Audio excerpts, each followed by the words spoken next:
सत्यम Pandey, good morning sir. Good morning. Last time क्या पढ़ा था? सर लास्ट टाइम अटेंड नहीं किया सर ने क्लास। ओके, तो पता भी नहीं करना था कि क्या पढ़ाया गया? आपने अपने ग्रुप में पूछा? वी सर लॉन्ड्री सर्विस शायद पढ़ाया था सर आपने लास्ट टाइम पे शायद। शायद। तो वीडियो देखा आपने? वीडियो वीडियो नहीं देखा सर, उसके स्क्रीन शॉट आए थे सर, उसके है? स्क्रीन शॉट आए थे सर। स्क्रीन शॉट्स आए थे? नहीं, वीडियो भी पढ़ा है। आप वीडियो यूनिवर्सिटी साइट पे पता करके पूछिए, वीडियो पड़ा हुआ है, उसको देख लीजिए। Okay. Okay sir, okay sir, yes hmm. Sir. क्योंकि सारे अगर आप टॉपिक्स नहीं कवर करोगे तो कैसे एग्जाम दोगे? मैं तो एक एक टॉपिक सारे कवर कर रहा हूँ।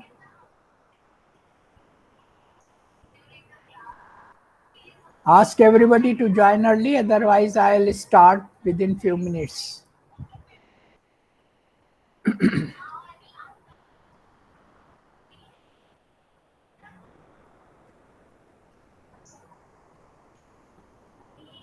Today I'll discuss about the medical audit. What do you mean by medical audit से?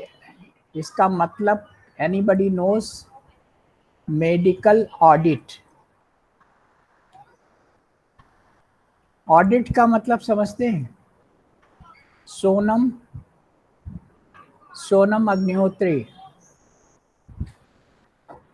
ऑडिट का मतलब मालूम है? Audit, sir audit. ऑडिट में निरीक्षण करना सर। हाँ, ऑडिट माने निरीक्षण। Okay, very good. ऐसा मेडिकल ऑडिट का क्या मतलब हुआ? ऐसा what do mean by medical sir. Audit? Common sense से पूछ रहा हूँ मैं, अभी अभी कोई डेफिनेशन नहीं जरूरी है आप बता पाओ, मगर मेडिकल ऑडिट सर दोनों वर्ड मिलाए गए, इसका मतलब क्या हुआ? सर मेडिकल की ऑडिट मतलब मेडिकल में कोई कैंडिडेट हॉस्पिटल में कोई निरीक्षण करने जाता है। हाँ, मेडिकल ऑडिट, ये कोई दूसरा जी, दूसरा निरीक्षण करने नहीं जाता। मेडिकल, मेडिकल का पर्सन सर। हाँ, मेडिकल का ही पर्सन करता है। मेडिकल हाँ मेडिकल ऐसा मेडिकल ऑडिट से मतलब होता है जो आप मेडिकल केयर दे रहे हो, हॉस्पिटल में, क्लिनिक पे या कहीं पर भी, आप जो भी मेडिकल केयर दे रहे हैं पर्सन को, वो आपने किस तरह की दी है। क्योंकि मेडिकल केयर, बहुत से लोग मेडिकल केयर कैसे देनी है, क्या देनी है, बिना डायग्नोसिस किए हुए ट्रीटमेंट कर देते हैं।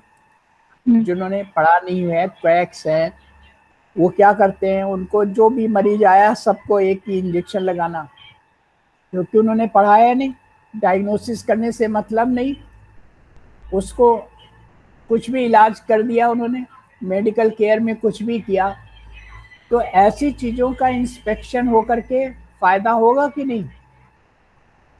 ऐसी चीज़ आपने डायग्नोसिस करके बाकायदे उसका इन्वेस्टिगेशन करा के, प्रॉपर डायग्नोसिस करके प्रॉपर ट्रीटमेंट किया है, इस चीज़ का निरीक्षण मेडिकल का ही पर्सन करता है। जो हमारे हॉस्पिटल्स हैं, हॉस्पिटल्स में जो एडमिनिस्ट्रेटर्स हैं या फिजिशियंस हैं, सर्जन्स हैं, वो सब अपने केसेस का एक बार ऑडिट करते हैं। ऑडिट करने के बाद उनको ये पता लगता है कि जो फैसिलिटी के अनुसार पेशेंट को, डायग्नोसिस के अनुसार जो ट्रीटमेंट देना चाहिए था, वो मिला कि नहीं मिला। तो इससे फायदा क्या होता है? मेडिकल ऑडिट से क्या फायदा होगा? मेडिकल ऑडिट जो होता है, it is not a audit bye police, it is, police नहीं ऑडिट करती है, या कोई पनिश करने वाला नहीं ऑडिट करता। ये मेडिकल ऑडिट से मेडिकल का ही पर्सन अपने हॉस्पिटल में जिन पेशेंट्स की केयर हो रही है, उनके रिकॉर्ड्स देख करके सारी चीज़ें उसमें जानेगा, जो भी हम आगे डिस्कस करेंगे। तो उससे फायदा क्या होगा? What is objective behind it?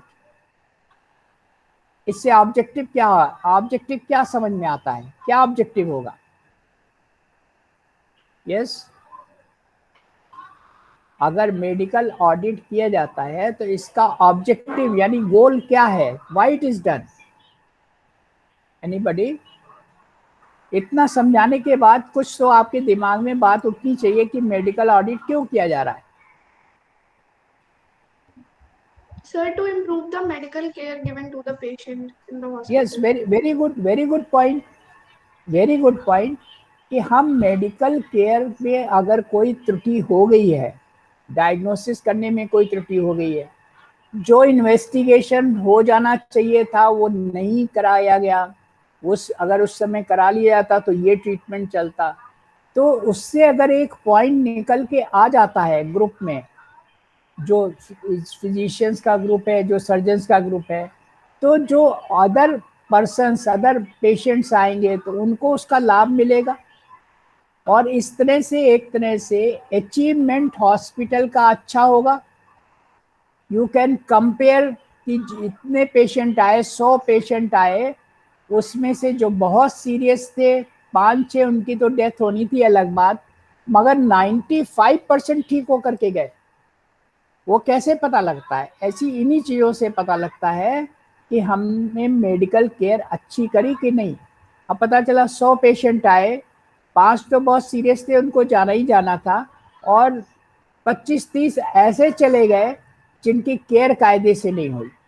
तो ये इस तरह का मेडिकल ऑडिट करने से फ़ायदा हुआ, निकल के आया कि यहाँ पर मेडिकल केयर अच्छी नहीं हो रही है, तो करेक्शन कर सकते हैं उस चीज़ का, मेडिकल केयर में सुधार कर सकते हैं इससे। ये बात समझ में आ रही है सबको? सो हम Yes, sir. आपको कुछ आज आपको पॉइंट्स देंगे थोड़ा सा, और उसको आपको थोड़ा और बढ़ाना है। नेक्स्ट टाइम पे हम आज पॉइंट्स दे करके आपको भेजेंगे, और थर्सडे को आप फिर मत कहिएगा मैंने क्लास नहीं अटेंड किया था या लास्ट टाइम नहीं आए थे, क्योंकि ये सब रिकॉर्ड हो जाता है कि आज आप आ रहे हो, आपके नाम लिख के आ रहे हैं इस पे। तो आप नेक्स्ट टाइम उसको और आगे बढ़ा के क्या बढ़ा सकते हो, I will give you some important points. तो उन पॉइंट्स में आप कैसे और चीज़ बढ़ा सकते हैं वो लिख के लाएंगे। एवरीबॉडी ऑडियो वीडियो खोल करके आप उसको कॉपी में दिखाएंगे कि लिखा हुआ है। Okay, so now I am starting to share the screen.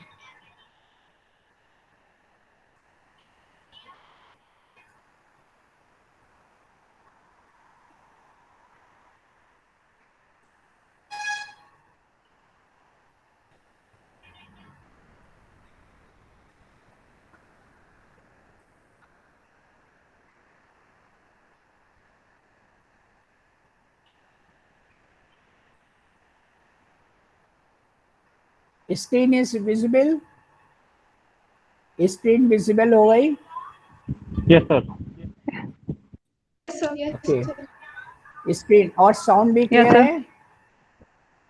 Yes, sir. Okay, medical audit, medical audit, it is professional evaluation of quality of care rendered to patient।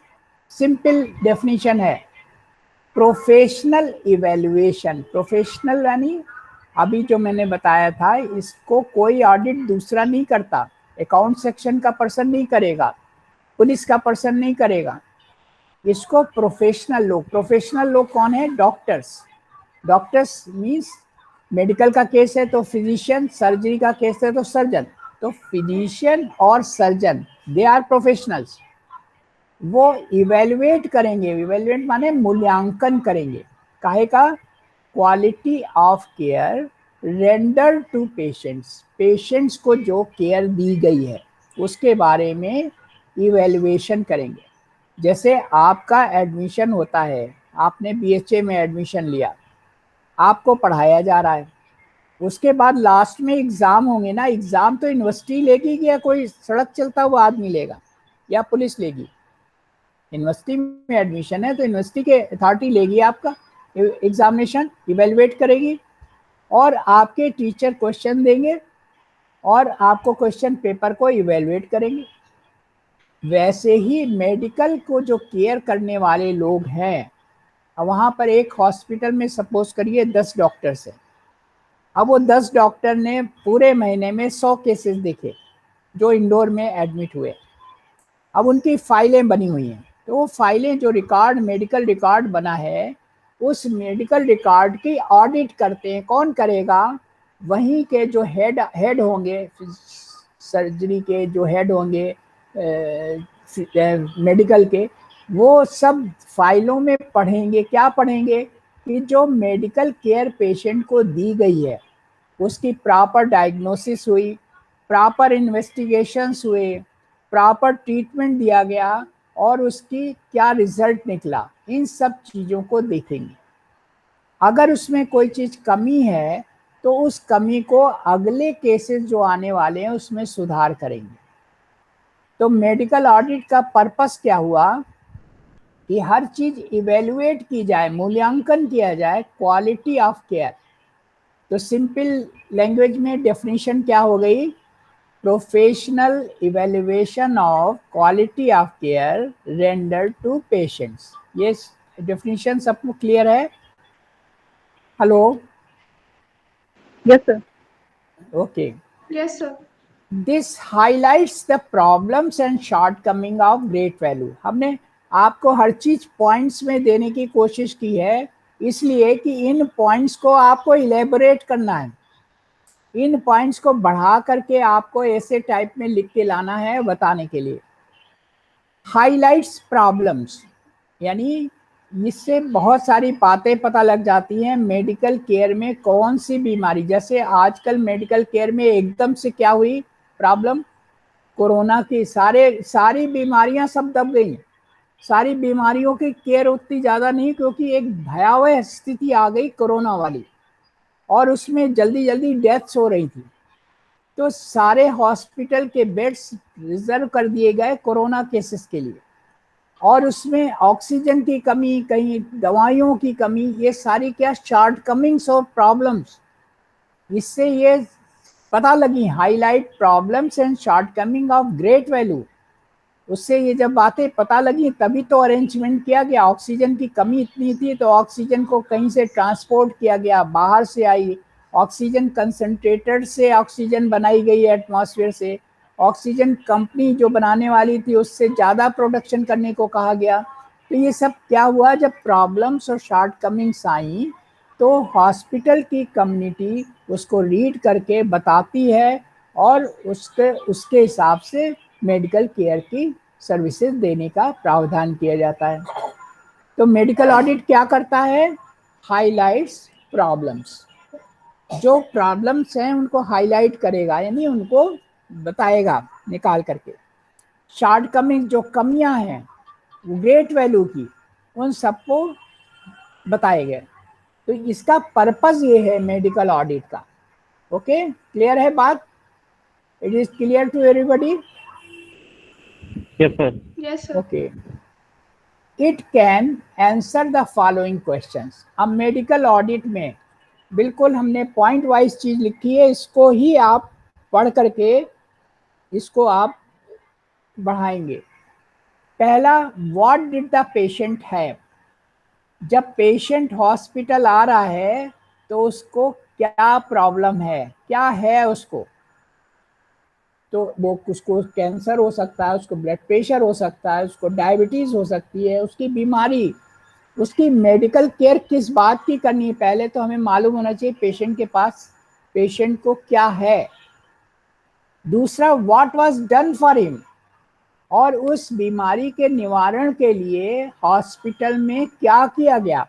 Diabetes था तो उसको जनरल डाइट के बारे में बताया गया, treatment के बारे में बताया गया रेगुलर, और इसकी डायबिटीज कंट्रोल की गई। यही तो करना होगा।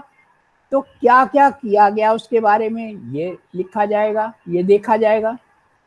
Number third, was something that was required to be done, और फिर क्या कोई चीज जो रिक्वायर्ड थी करने की वो करी गई कि नहीं करी गई। इफ नॉट, अगर नहीं करी गई तो व्हाई नॉट, क्यों नहीं करी गई। जैसे डायबिटीज का केस है डायबिटीज वाले में पेशेंट को एजुकेट करना बहुत ज़रूरी है, क्योंकि उसको बताना है कि देखिए डायबिटीज 3 फैक्टर्स पे कंट्रोल हो सकती है। पहला, आप डाइट को कंट्रोल करो, डाइट से आपका वेट कंट्रोल होगा, क्लियर। तो डाइट कंट्रोल, फिर दूसरा एक्सरसाइज करना बहुत ज़रूरी है, उससे जो भी आप खाओगे वो कैलोरीज यूज होंगी बजाय डिपॉजिट होने के। और नंबर 3 मेडिसिन लेना है। तो ये 3 चीजें अगर स्टेप हैं, तो इन तीनों चीजों में आपने केवल उसकी मेडिसिन तो कर दी और ना उसको डाइट के बारे में बताया कि डायबिटीज को कैसी डाइट लेनी है या हाइपरटेंशन को कैसी डाइट लेनी है, कुछ बताया ही नहीं, कुछ एक्सप्लेन ही नहीं किया कि ये बीमारी कैसे आ गई, या उनको ट्रीटमेंट जो जरूरत का था वो पूरा आपने नहीं लिखा। तो अगर नहीं लिखा तो क्यों नहीं लिखा, रीजन, ये चीज नेक्स्ट मेडिकल केयर में नहीं छूटनी चाहिए, इसलिए जानना जरूरी है। Number 4 question, was the treatment optimum? Treatment जो किया गया वो ऑप्टिमम था, यानी पर्याप्त था? अगर नहीं पर्याप्त था तो क्यों नहीं पर्याप्त था, उसका भी रीजन जानना चाहिए। ऑडिट में ये सब चीजें निकलती। और इसके बाद was the outcome satisfactory? Outcome means patient का आउटकम तब होता है जब पेशेंट आया हॉस्पिटल, ये तो इनकमिंग हुई, स्टे हुआ, उसके बाद आउटकम मीन्स वो ठीक हो गया कि डेथ हो गई कि बीमार ही बना रहा, ये सब क्या है, आउटकम। तो आउटकम सेटिस्फैक्ट्री था, संतोषजनक। अगर संतोषजनक नहीं था तो क्यों नहीं था? तो ये क्वेश्चंस हैं जो हम मेडिकल ऑडिट में रखते हैं। हो सकता है अभी इसमें एक आध और क्वेश्चंस आने चाहिए जो मैंने आपके लिए छोड़े, मगर ये मेन क्वेश्चंस थे जिनको जानना जरूरी होता है। इनको जानने से क्या होगा, एनीबडी ऑफ यू, ये क्वेश्चन जानने से क्या फायदा होगा? इन क्वेश्चन का आंसर अगर मुझे मिल भी जाए तो क्या फायदा होगा? Hello, anybody, answer anybody? Hello, सुन रहे हैं आप लोग?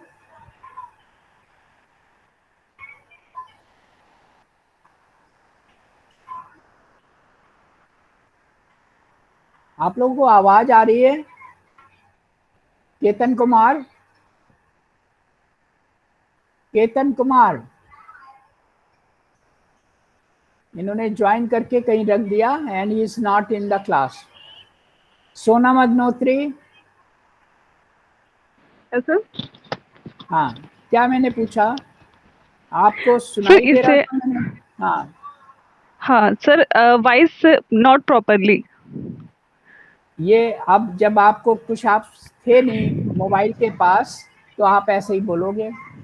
नहीं नहीं सर, मैं थी, बट मुझे कुछ समझ आया है। आपने बोला कि तो जो क्वेश्चन दिए थे उससे क्या प्रॉफिट होगा अगर हम उसको हाँ आंसर देखते हैं। हाँ हाँ हाँ, तो तो वही तो पूछा है मैंने। तो यानी आपने सुन तो लिया है, आप बताओ नो सर। इससे। हाँ, ये सुन तो लिया आपने बात। जी जी जी। यही तो मैंने पूछा, और कुछ थोड़ी पूछा। ओ, ये ओके जो ओके। क्वेश्चन मैंने लिखे हैं, इन जी क्वेश्चन से क्या फायदा होगा? ये अगर हमने मेडिकल ऑडिट में किया तो फायदा किसको होगा? सर, फायदा हॉस्पिटल को होगा, पेशेंट्स को भी होगा, क्योंकि जब हम यस, लोग पेशेंट की केस हिस्ट्री चेक करेंगे तो पेशेंट का भी क्लियर हो जाएगा, उसको प्रॉपर मेडिसिन मिल रही है या नहीं। उससे हाँ, हॉस्पिटल को ये बेनिफिट होगा कि हॉस्पिटल प्रॉपर पेशेंट देखिए, को ठीक करके भेज पहल, रहा है या पह, नहीं। पहली बात तो जो हॉस्पिटल में एडमिट पेशेंट होता है वो जी। फॉलोअप के लिए आता है, यस। फॉलोअप के लिए आता है। तो यस। आपने अगर उसकी बीएसटी का ऑडिट, ये ऑडिट होता है, ये yes sir. Medical record superintendent के पास जाती हैं। जो प्राइवेट नर्सिंग होम्स हैं उनमें तो जरूर जाती हैं, भले ही गवर्नमेंट वाले में ना जाए, मगर प्राइवेट ओके। नर्सिंग होम में जितने भी डॉक्टर्स हैं उनके अंडर में जितने लोग एडमिट होते हैं, उनका क्या जी। रिजल्ट रहा, क्या ट्रीटमेंट दिया गया, क्या डायग्नोसिस करी गई, इसको सुपरिटेंडेंट, जो मेडिकल सुपरिटेंडेंट बनाया जाता है, वो उसके पास फाइल भेजी जाती है लास्ट में कि आप या इसका देखिए कोई कमी, तो उसको अगर कोई कमी रह गई है और पेशेंट डिस्चार्ज हो गया है, तो फॉलोअप में आएगा। जब फॉलोअप में आएगा तो उसकी जो उसमें रिपोर्टिंग हो जाएगी ऑडिट के बाद, उसके हिसाब से उसको करेक्शन किया जाएगा। करेक्शन करने से उस पर्सन को भी फायदा मिला, उस पेशेंट को भी फायदा मिला, पहला। और दूसरा, जो फ्रेश पेशेंट आ रहे हैं उनमें ये गलती नहीं होगी। जो फ्रेश पेशेंट आ रहे हैं, अगर कोई मेडिकल ऑडिट में बात निकल के आती है कि इसका जब जैसे ही आया था वैसे ही ये सीबीसी और सीआरपी ये सब पहले दिन कराना चाहिए था, जिससे ट्रीटमेंट जल्दी से स्टार्ट हो सके। ये पहले वाले केस में आपने तीसरे दिन कराया, पहले दिन नहीं कराया, तो ये गलती पता चल गई। तो जो नेक्स्ट केसेस आएंगे उनमें आप जैसे ही एडमिट हुआ वैसे ही आपने इन्वेस्टिगेशन कराया कि जिससे प्रॉपर डायग्नोसिस हो जाए। बात समझ में आ रही है? तो जो नया पेशेंट आया उसको भी फायदा मिला।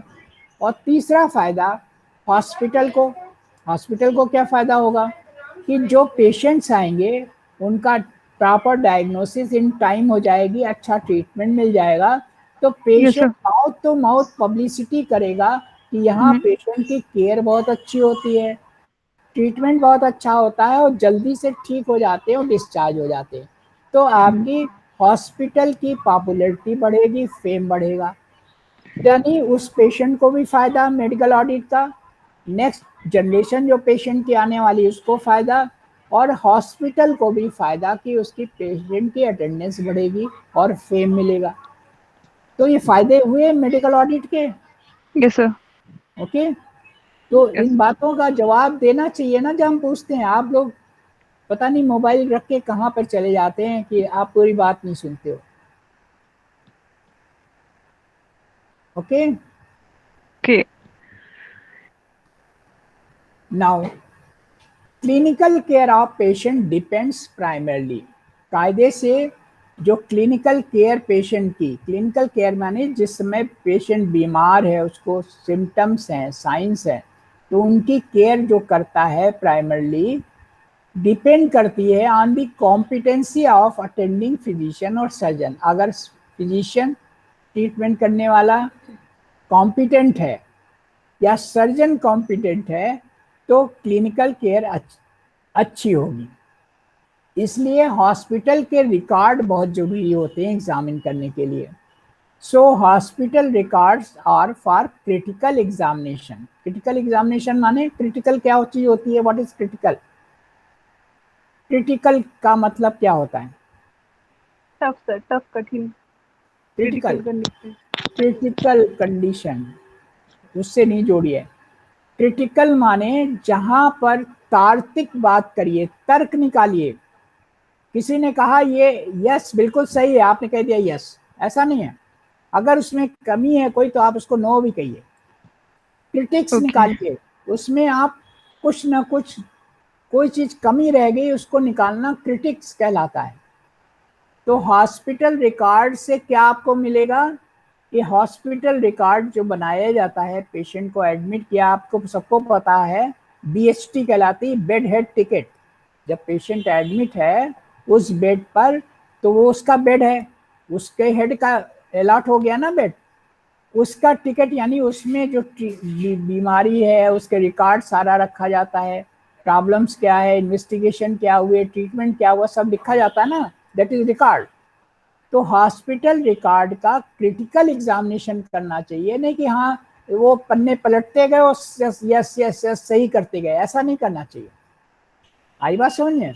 जैसे आप लोग जैसे एग्जामिनेशन देते हो ना, तो आपको जो एग्जामिनर है वो पढ़ करके नंबर देता है कि आपने आंसर लिखा भी है, कि पता चला आपने हिस्ट्री का पेपर है और आपने ज्योग्राफी लिखा है और पास हो गए। तो इसका मतलब ही नहीं है कि वो एग्जामिनर पढ़ेगा नहीं।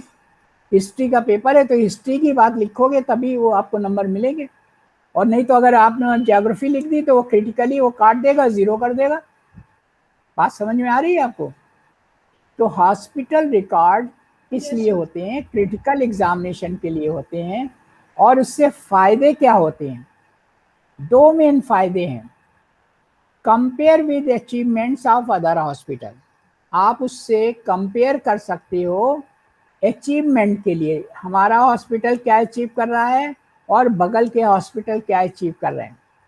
अगर अच्छा रिकॉर्ड है, अच्छा ट्रीटमेंट कर रहे हैं फिजिशियंस और सर्जन, तो आपके हॉस्पिटल के पेशेंट्स का नंबर बढ़ेगा और जो बगल वाला है उसमें कम होगा। और दूसरी बात, आप अपने ही हॉस्पिटल के रिकॉर्ड से ये पता कर सकते हो कि पहले क्या पोजीशन थी। 2 महीने पहले तो पेशेंट आने से कतराता था, अब 2 महीने बाद अच्छे फिजिशियन सर्जन आ गए तो आप पेशेंट की भीड़ लगने लग गई। तो आप अपना पास्ट रिकॉर्ड भी उससे कंपेयर कर सकते हो। तो किससे कंपेयर कर सकते हैं? अपने पास्ट रिकॉर्ड से और अचीवमेंट ऑफ अदर हॉस्पिटल, कि अदर हॉस्पिटल में कितने पेशेंट जा रहे हैं और यहाँ के कितने जा रहे हैं। तो ये हॉस्पिटल रिकॉर्ड किस लिए होता है? To compare with the achievement of other hospital and to compare with its own past record. और ये मेडिकल ऑडिट किससे कौन कर सकता है? मैंने कहा ना, मेडिकल ऑडिट जो है ये कोई और नहीं करेगा, it will be conducted by physicians.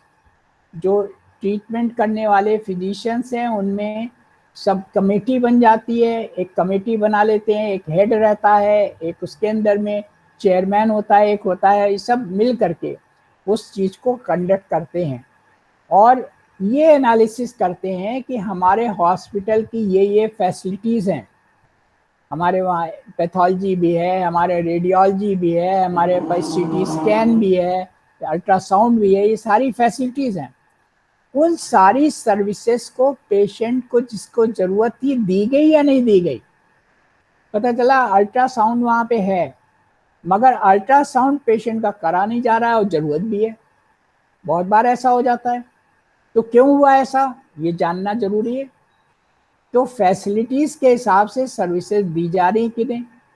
फिर क्या क्या मेजर्स लिए गए डायग्नोसिस में, क्या क्या मेजर्स लिए गए थेरेपी में। डायग्नोसिस माने उसका जो बीमारी है उसका पता लगाना और थेरेपी माने उसका ट्रीटमेंट करना।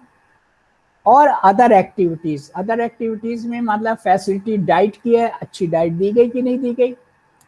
फैसिलिटी हाउसकीपिंग की है, क्लीनलीनेस रखी गई कि नहीं रखी गई। भाई पेशेंट को क्लीनलीनेस से भी फर्क पड़ता है, डाइट से भी फर्क पड़ता है। अगर आप अच्छी डाइट नहीं दोगे पेशेंट वहाँ का खाना नहीं खाएगा, पेशेंट खाना नहीं खाएगा तो ट्रीटमेंट कैसे उसका सक्सेसफुल होगा, खाना नहीं पहुँचेगा।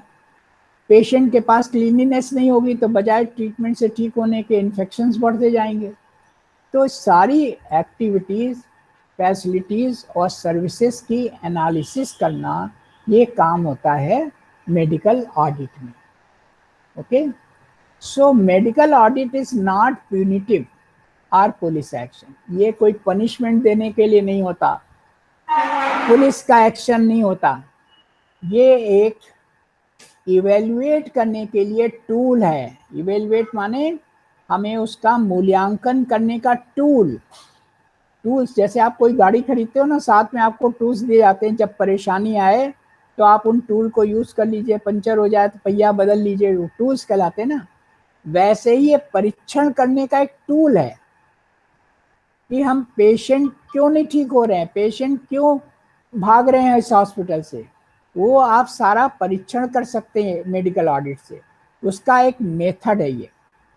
तो ये कैसे इवैल्यूएशन का टूल है, कैसे ये इवैल्यूएशन की मेथडोलॉजी है, इसमें आपको डिटेल ऐड करना है, ऐड सम डिटेल।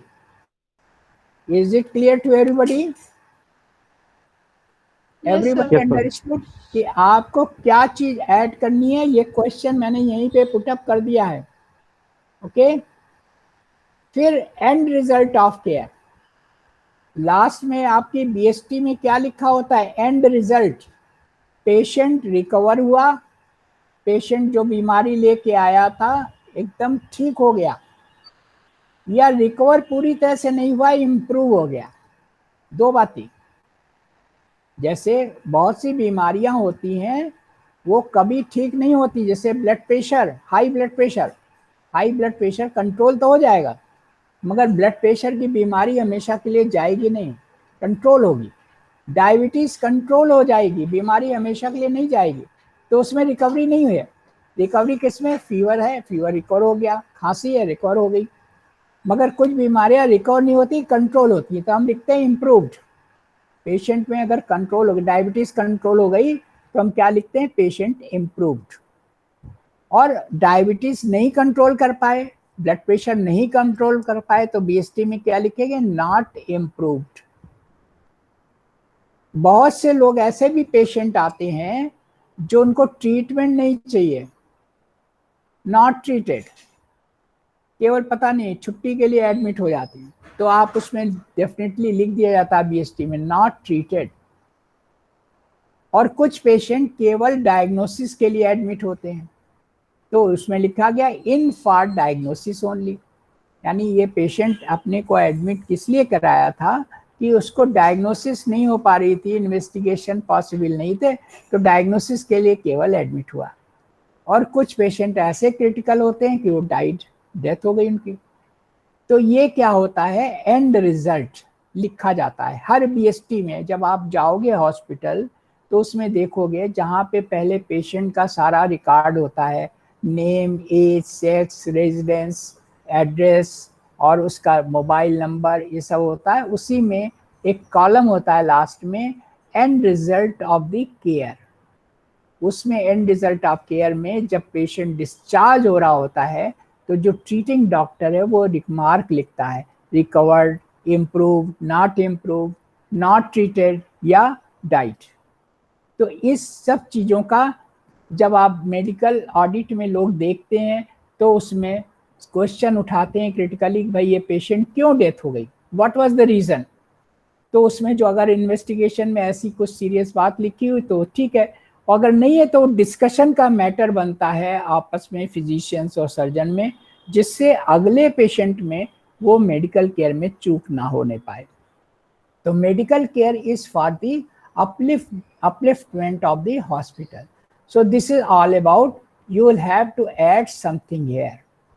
Okay, तो पूरा आप फिर से देखिएगा, अब जिसने नोट कर लिया है, पिक ले लिए, या जो हमने बोला है ये सब आपको वीडियो में मिल जाएगा। और कंप्लीट इसके ऊपर एक ऐसे टाइप का लिख के नेक्स्ट थर्सडे को क्लास होगा, we will see that everybody of you have done it. Now any doubt to anybody? कुछ इस टॉपिक के बारे में डाउट है टू एनीबॉडी? मैंने आपसे पूछा था कि मैंने करीब करीब सारे टॉपिक्स आपके कवर कर लिए हैं, जिसमें आपको लग रहा हो कि ये नहीं पढ़ाया गया, पूछिए, क्योंकि आपने बहुत से क्लास बहुत से लोगों ने नहीं अटेंड किए हैं, तो आप अपने साथी से पूछ लीजिएगा, because I have noted everything. तो क्लासेस हमने पूरे लिए हैं और एक आध टॉपिक्स और रह गए हैं जो हम कवर कर लेंगे, और जो आपको समझ में नहीं आ रहा है I can revise them also for your examination, because examination में कहीं से भी पूछा जा सकता है। Okay, now it is clear to everybody? Any question to anybody? कोई क्वेश्चन है किसी को? No sir. Okay, so give the attendance to university and to me also.